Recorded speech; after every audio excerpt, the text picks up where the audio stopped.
Primero que nada, muchísimas gracias por esta oportunidad.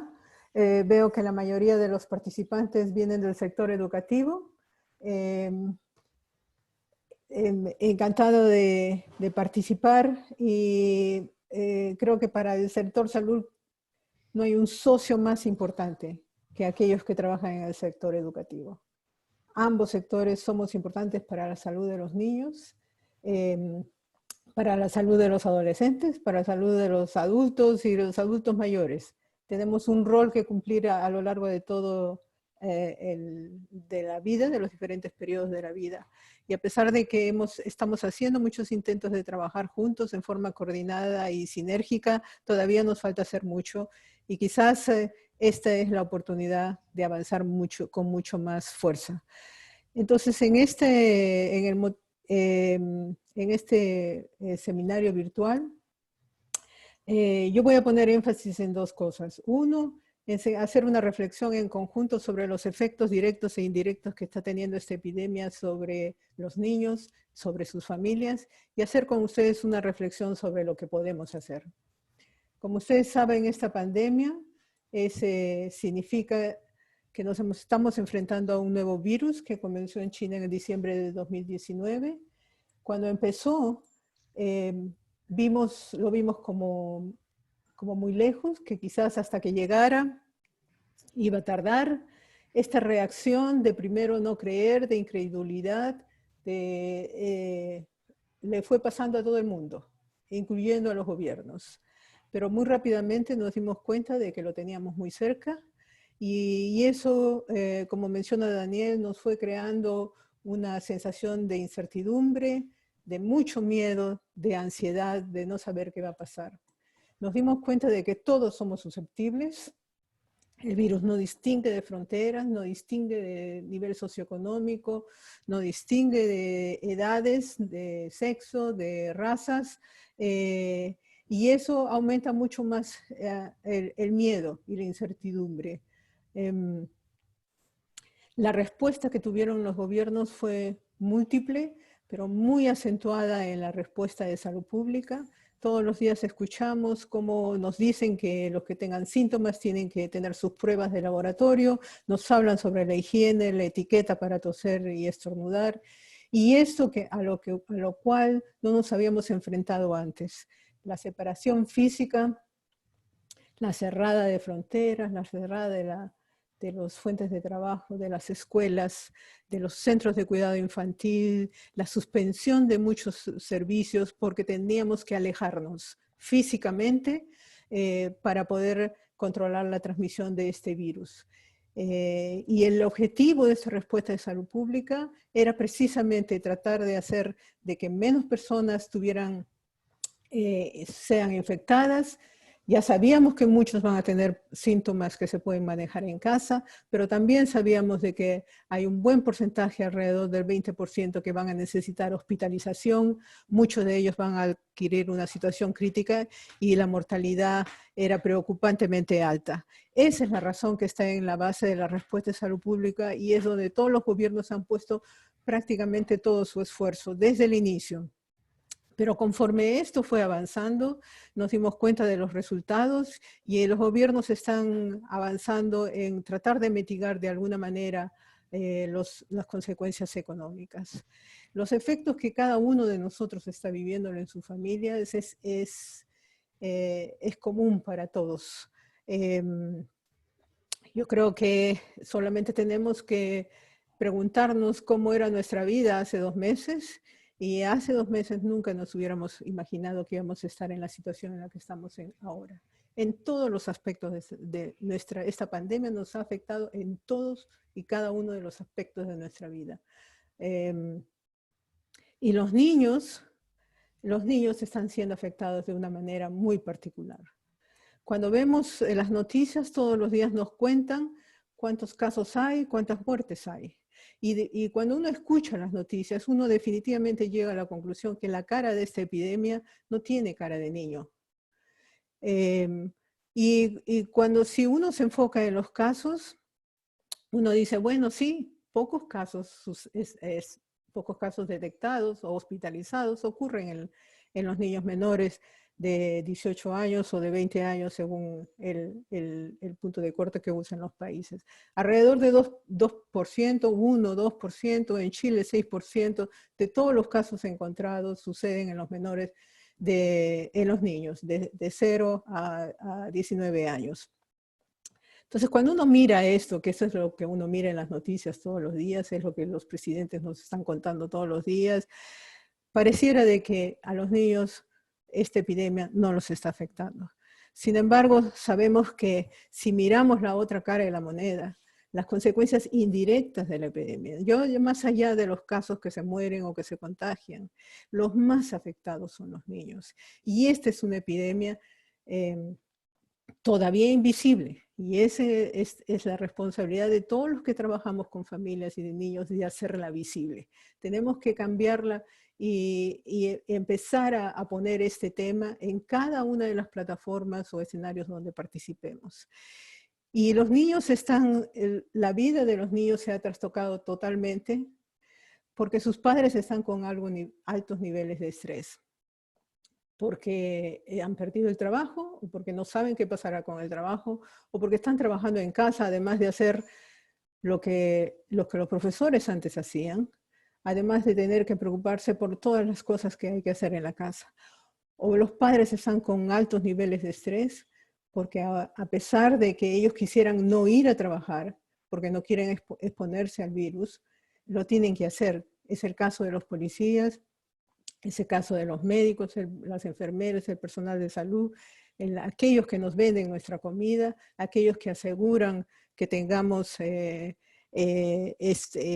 algunas cosas esenciales. No todos los gobiernos han cerrado todo. Hay algunas cosas que funcionan, como las farmacias, que han sido clasificadas servicios esenciales. Bueno, las personas que están dándonos esos servicios tienen además el miedo de que se están exponiendo a este virus porque tienen que estar en contacto con otras personas. Entonces, las causas de los niveles de estrés para los padres vienen de muchas fuentes y han aumentado de una manera astronómica. Y eso lo enfatizo porque todos nosotros sabemos lo que eso ocasiona en la relación de los padres o los cuidadores con los niños. Cuando tenemos niveles de estrés muy altos y cuando estos niveles de estrés duran por mucho tiempo, las relaciones con nuestros hijos se afectan. Se afecta de muchos aspectos y además no solamente es la relación, lo que se afecta es que se afecta como adultos nuestra capacidad de adaptarnos a la situación nueva que estamos enfrentando. Entonces, no es menor cosa el tener en cuenta los efectos de esta epidemia en la salud mental, en la salud emocional de los padres, de los adultos que están cuidando a los niños. Pero además tenemos que los niños han visto trastocada su rutina, sus relaciones sociales se han afectado, no solamente porque no pueden salir, no pueden jugar con otros niños, no pueden ir a la escuela, no pueden visitar a sus familiares. Pero las rutinas completamente se han trastocado. La inseguridad alimentaria es otro aspecto. Al principio, para algunos es una inseguridad alimentaria que fue percibida simplemente, y ustedes seguramente vieron en sus países como mucha gente al principio de la epidemia corrieron a los supermercados a comprar de muchísimas cosas con esa sensación de que algo que había que hacer, había que prepararse, puede ser que las cosas falten. Pero también teníamos el otro extremo, gente que de verdad para ellos la inseguridad alimentaria es real, porque la comida que se llevaba a la casa era el resultado del trabajo del día a día, y ahora eso no lo pueden hacer. Y sobre todo, y seguramente que Mercedes va a hablar sobre esto, que muchos niños dependían de las escuelas para poder tomar desayuno, poder comer, tener algún tipo de alimentación, y esto también se ha alterado.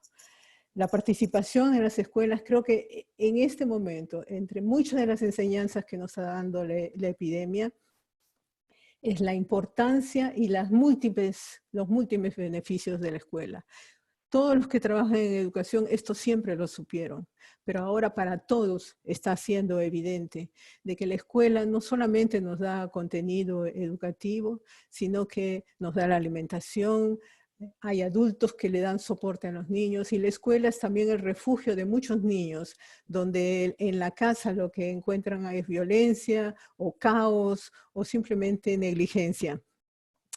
Todas estas cosas y muchas cosas más es lo que significa una escuela en la vida de un niño y eso ha sido trastocado.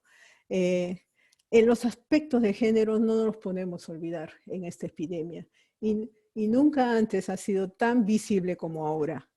Las mujeres están llevando sobre sus hombros mucho de lo que significa enfrentar esta epidemia. No solamente porque la mayoría de las enfermeras son mujeres, la mayoría de las profesoras son mujeres, sino que las mujeres también son las que están trabajando con más frecuencia en esos trabajos que ahora nos están dando la comida, o nos están dando las medicinas, o nos están dando otros productos que requerimos para poder enfrentar esta situación de separación física. Las experiencias que nos han dado otras epidemias o situaciones de desastres es que en esas situaciones aumenta el riesgo de la violencia contra las mujeres y contra los niños. Sabemos que eso ya está pasando, hay muchos países que lo están publicando y sin embargo el sistema de soporte, el sistema de ayuda se ha trastocado completamente y tenemos que hacer un esfuerzo para poder conectarnos, para poder saber identificar quiénes necesitan este tipo de apoyo. Y por último, y no menor, es que los servicios de salud que no tienen relación con el COVID han sido prácticamente o suspendidos o reducidos a un mínimo nivel. Los niños siguen naciendo, sin embargo, la atención del control prenatal se ha reducido, la atención del parto se está cambiando totalmente a lo que hacíamos antes, las vacunas no se están dando o se han reducido los servicios para darlas. En fin, si un niño tiene otro problema de salud que no tiene nada que ver con el COVID, simplemente no va a encontrar ayuda. Tenemos programas de visitas domiciliarias que apoyaban a las poblaciones de extrema pobreza en varios de vuestros países. Sin embargo, eso también se ha suspendido. Entonces, como vemos, muchos derechos de los niños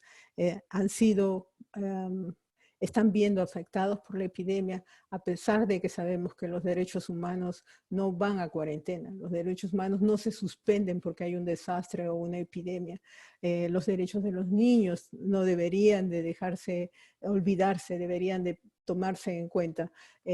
Sin embargo, el hecho de que se trata de la primera pandemia de esta magnitud, de esta duración, de esta severidad, está haciendo que los esfuerzos vayan para un enfoque de reducir las muertes, reducir los infectados, por lo que estamos viendo todos los días que está pasando en los servicios de salud.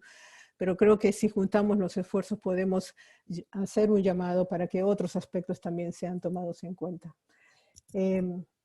Aún si vemos los números que nos presentan todos los días, yo creo que no debemos olvidar que cada uno de esos números es una persona, tiene cara de persona, es una familia, representa una familia. Aún cuando veamos el número de casos y el número de muertes, eso significa que hay muchos niños que están perdiendo a un miembro de su familia y lo están perdiendo en situaciones únicas, que no lo hemos visto antes, porque no ha podido acompañar la enfermedad de ese familiar y no ha podido despedirse. Simplemente el servicio no le deja entrar. O el niño lo que está viendo es que su padre o su madre o su abuelo fue diagnosticado y lo que le dicen es, tienes que aislarte, no te juntes con el resto de la familia. Hay toda una justificación para eso y hay que hacerlo, pero para el niño, sobre todo para el niño pequeño, es difícil de entender qué es lo que está pasando, por qué es que no puede acercarse y tener esa relación con su familiar. Entonces, por donde lo veamos, la población que está siendo más afectada es nuestra población de niños, y con niños me estoy refiriendo a los niños de 0 hasta las 2 primeras décadas de la vida, los menores de 18 años, y en particular debemos de tener en cuenta cómo están viviendo los adolescentes toda esta epidemia. Entonces, en verdad, a pesar de que estamos hablando en singular de una epidemia, tenemos varias epidemias en curso. Desde las personas infectadas que vemos todos los días, pero también simultáneamente está ocurriendo una epidemia de desinformación, que está aumentando la tensión, la ansiedad y el miedo, y que debemos poner todos nuestro esfuerzo por cortarla. Todas esas historias que están por todas las redes sociales, que nos llegan de muchas maneras, terminarlas y no diseminarlas y orientar a las personas a fuentes con información verídica. Y ahí podemos jugar todos un rol muy importante. Pero tenemos además una epidemia en el aumento de las personas que están teniendo menores oportunidades para realizar sus derechos.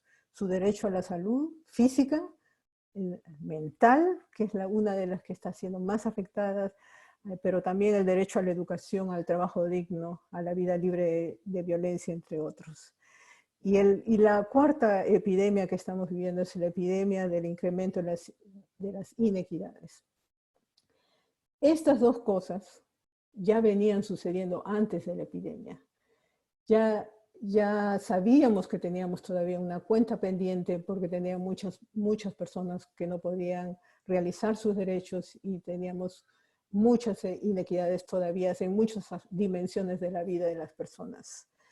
Lo que está haciendo esta epidemia es amplificarlas, haciéndolas mucho más visibles. Pero hay que mirar el otro lado de lo que nos está dando esta epidemia. Ustedes lo que ven todos los días es sus presidentes, sus ministros, todos los ministros, no solamente de salud, involucrados en tratar de acabar y de reducir los efectos de esta epidemia. Como nunca tenemos el oído de todas esas autoridades. Y por el hecho de tratarse de un agente infeccioso, el concepto de que no podemos dejar a nadie atrás, nadie puede dejar de recibir la información que el Ministerio de Salud y el gobierno está difundiendo. Todos debemos de ser parte de acatar las medidas de salud pública y ponerlas en práctica. Está claro el concepto de que si hay alguien que no lo puede hacer, eso nos afecta a todos. Eso lo veníamos diciendo desde antes. Las inequidades hacen daño no solamente a las personas, sino a la sociedad en general. Pero ahora tenemos la oportunidad de volver con estos argumentos con mucho más fuerza. ¿Alguien está hablando? A lo mejor puede cerrar su micrófono. Entonces, ¿cuál es el curso que tomarán estas epidemias? En verdad, tenemos una opción y tenemos la opción de elegir que la trayectoria.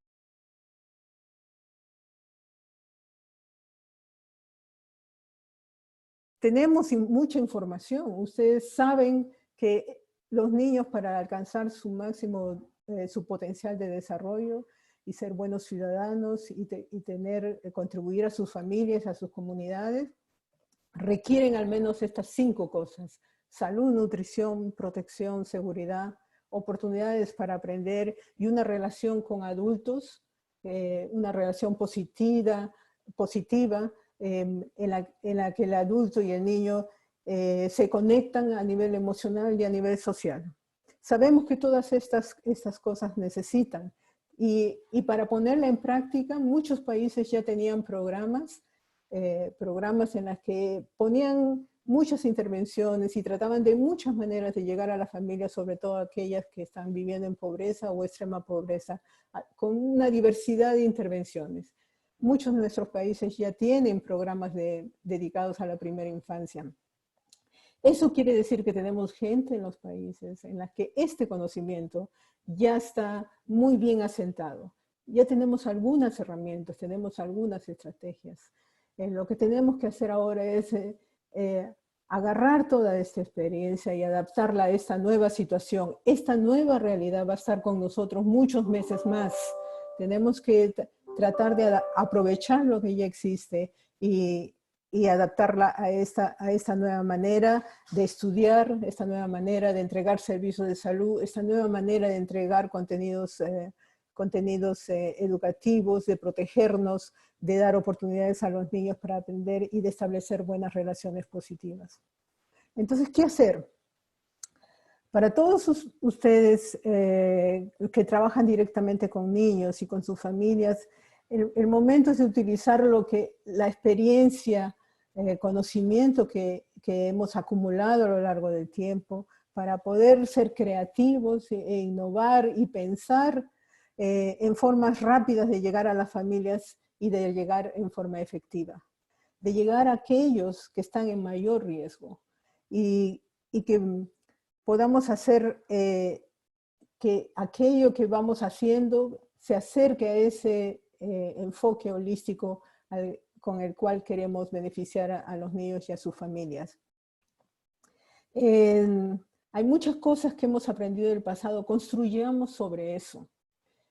Hay mucha creatividad y mucha solidaridad en este momento. Solo tenemos que buscarla y la vamos a encontrar por montones. Hay muchas cosas negativas que están pasando, gente que está sufriendo, gente que está muriendo, pero no nos atraquemos ahí. Justamente porque vemos esas cosas, es el reto de pensar qué es lo que estuvimos haciendo, qué funcionó, de qué manera puedo adaptarme a esta nueva realidad y seguir llegando a las familias, seguir llegando a esos niños, seguir llegando sobre todo a los que más necesitan. Si alguno de ustedes es un decisor, es el que toma decisiones que afectan la vida de los niños y de las niñas, es la misma cosa. ¿Cómo podemos hacer para que las medidas y las decisiones que ustedes están tomando refleje este principio tan importante de los derechos, que es el interés superior del niño? Cómo llegar a aquellos que más lo necesitan y cómo vigilar que no solamente estemos aplanando la curva de la enfermedad, sino que estemos aplanando todas las otras epidemias que están sucediendo simultáneamente. Y para eso tenemos que hacer alianzas, no más educación por su lado, salud por su lado, protección social por su lado. Yo creo que este es el momento en el que necesitamos trabajar en conjunto, porque tenemos una meta en común. Y creo que esta epidemia nos ha hecho visibles sobre la necesidad de juntar esfuerzos, de establecer diálogos, escuchar a la comunidad, de promover solidaridad para lograr este objetivo común. Tenemos que juntarnos para abogar y trabajar con otros que luchan por los derechos de las mujeres y la igualdad de género. No podemos pensar en los niños en forma aislada, ellos pertenecen a una familia, están siendo influenciados por muchos adultos en sus vidas y tenemos que asegurarnos que los derechos de esos adultos también sean garantizados y se cumplan. Más que nunca ahora necesitamos juntar esfuerzos para construir la resiliencia en niños y adultos, para fortalecerla, es decir, para fortalecer esa capacidad de recuperarse y de salir adelante, de tener resultados positivos a pesar de la adversidad. Y la resiliencia la podemos pensar como esta balanza entre factores positivos y factores negativos.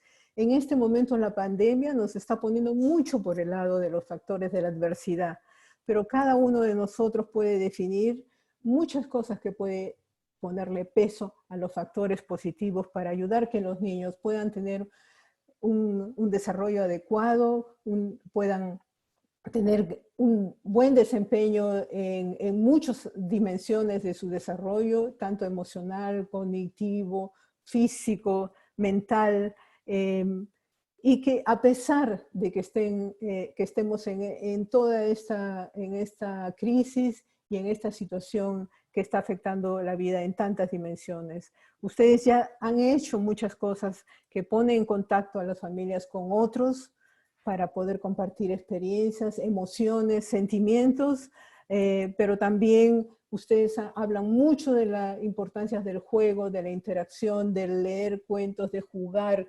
de ayudar a los adultos a ponerle atención a los niños, concentrarse en ese momento de relación con sus hijos y de revalorar la cultura y la tradición de las familias que tienen culturas muy variadas, pero sí, ustedes estoy segura que han hecho mucho para poder darle ese valor a lo que las familias están trayendo consigo. Muchas cosas acá, estas son algunas de las cosas que ustedes han venido haciendo y en forma positiva, desde cada una de las instituciones donde cada uno de nosotros trabaja. Hay mucho que podemos poner en este lado para poder salir adelante en esta nueva realidad que estamos viviendo. Yo les quiero poner esto acá porque el Comité de los Derechos del Niño acaba de sacar una publicación con recomendaciones para los países y llamando la atención sobre el grave efecto de la epidemia sobre el desarrollo físico, emocional y psicológico de los niños. Y está haciendo un llamado para que los gobiernos no solamente se enfoquen en los sanitarios, sino tengan en cuenta los aspectos sociales, los educativos, los económicos y recreativos, que vuelva a repensar en este momento en la que todos los países están ya pensando, están en otra fase de la epidemia, que repiense cómo puede garantizar el derecho de los niños al juego y a la recreación, y puede relajar las medidas de separación física para que le permita a los niños cumplir con este derecho tan importante. Por supuesto, teniendo en cuenta de que todavía tenemos el riesgo de que hayan infecciones, se puede hacer eso, se puede tener cuidado con eso, pero al mismo tiempo a garantizar de que los niños puedan ejercitar su derecho al descanso, al ocio, a la recreación, a las actividades artísticas y culturales. La educación, estoy segura que Mercedes va a hablar mucho de esto. Este documento también habla sobre la necesidad de garantizar que los niños tengan alimentos nutritivos y que los servicios básicos estén garantizados. Nos habla también sobre que tenemos que hacer abogacía para que los servicios de protección infantil, los servicios de protección social, sean considerados servicios esenciales. Y eso es importante porque si el plan de respuesta a esta epidemia considera que los servicios de protección social son esenciales, eso significa que los tiene que garantizar, que tienen que funcionar, que funcionarán de una manera diferente, pero tienen que estar activos y tienen que funcionar y por lo tanto van a tener un presupuesto, van a tener una estrategia de implementación que forma parte de la respuesta. Nos dice además estas recomendaciones de proteger a los niños cuya vulnerabilidad se está incrementando en estos momentos. Habla sobre los niños que están en conflicto con la ley. Muchos de ellos, muchos adolescentes no requieren necesariamente estar confinados en este momento y le está pidiendo a los países que repiensen y evalúen la situación de estos niños, prevenir el arresto y la detención de los niños. Muchos países han puesto medidas muy extremas con la policía en las calles para asegurar que la gente se quede en la casa. Y cuando hay infractores, pueden ser llevados a las estaciones de policías. Que esto no suceda con los niños. No tiene por qué suceder con los niños. Y si algún niño, si sucede, que sea liberado inmediatamente. Difundir información que sea accesible a los niños. Pero en este momento la información está dirigida a nosotros, a los adultos. Y los mismos adolescentes y los niños no necesariamente están entendiendo qué está pasando. Los adultos necesitamos ayuda, apoyo, a poder conversar sobre esta nueva realidad con nuestros niños. Y por supuesto, el tema de la participación. Darle la voz a los niños, escucharlo y tener en cuenta lo que ellos nos estén diciendo. Hay algunas pocas experiencias que he escuchado en otros países donde el primer ministro tiene su sesión en la que le habla a todos los periodistas, a los adultos sobre la situación, pero luego tiene un momento en la que le habla específicamente a los niños, con un mensaje directo, sencillo, y anima a que los niños le hagan saber cómo están viviendo esta epidemia. Yo creo que eso es lo que necesitamos, poner nuestras voces juntos para poder avanzar en ese aspecto en la que todavía nos falta llegar, avanzar, a caminar muchísimo más. Entonces, en resumen, creo que si miramos lo que está pasando en esta región y a nivel mundial, la gran mayoría de la población ha cumplido con las medidas de salud pública, se ha quedado en casa, está haciendo el esfuerzo por cumplir lo que el Ministerio de Salud, el gobierno está diciendo. Y gracias a eso estamos viendo los resultados y estamos pudiendo aplanar la curva de la enfermedad del COVID-19 en muchos países. Por supuesto, hay países que recién están comenzando la epidemia, pero sí, lo que estamos aprendiendo es que la gente está cumpliendo las medidas de salud pública. Eso es increíble, si ustedes piensan en lo que eso ha significado en el cambio de comportamiento. Pero además tenemos mucha experiencia y conocimiento y el mandato para garantizar los derechos de los niños. Tenemos la obligación de hacerlo, pero también ya sabemos cómo hacerlo. Y lo que tenemos que hacer es adaptarlo a esta nueva situación. Entonces, quiero terminar haciendo un llamado para que escojamos juntos, juntar nuestros esfuerzos de salud, educación, protección social, que juntemos nuestros esfuerzos para hacer que el periodo post-COVID-19 beneficie a cada niño y niña. Muchísimas gracias.